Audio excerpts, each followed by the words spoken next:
The global financial landscape is undergoing significant shifts, with the dominance of the US dollar in international trade facing growing challenges from the BRICS bloc: Brazil, Russia, India, China, and South Africa. These nations are actively exploring alternatives to reduce dependence on the dollar, a move that has drawn sharp criticism from US President-elect Donald Trump.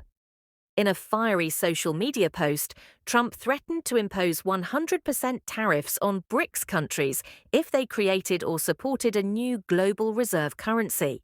He stated that any attempt to replace the US dollar would lead to severe economic consequences, warning BRICS nations to say goodbye to access to the US market. Trump's statement comes against the backdrop of global frustration over America's weaponization of financial systems, such as the SWIFT network, to impose unilateral sanctions on nations like Russia and Iran. This has prompted several countries to seek alternatives for international trade.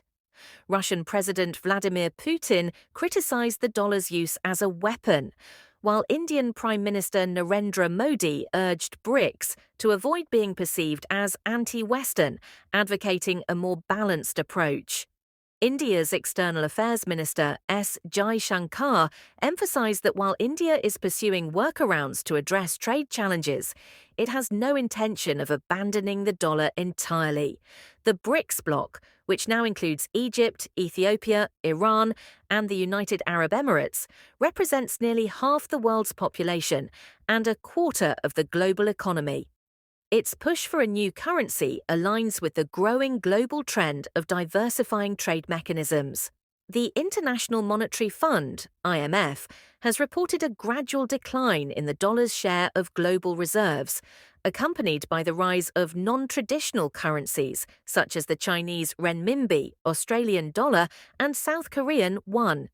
Notably, the renminbi has gained traction due to China's efforts to promote its internationalization through cross-border payment systems and digital currency pilots.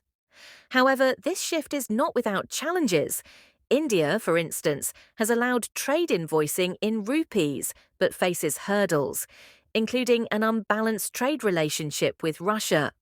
While India's exports to Russia totaled $4.2 billion in fiscal year 2024, oil imports from Moscow surged to $61 billion, leaving Russia with excess rupee reserves it struggles to utilize. This highlights the complexities of moving away from the dollar, even as India seeks to internationalize its currency for financial stability.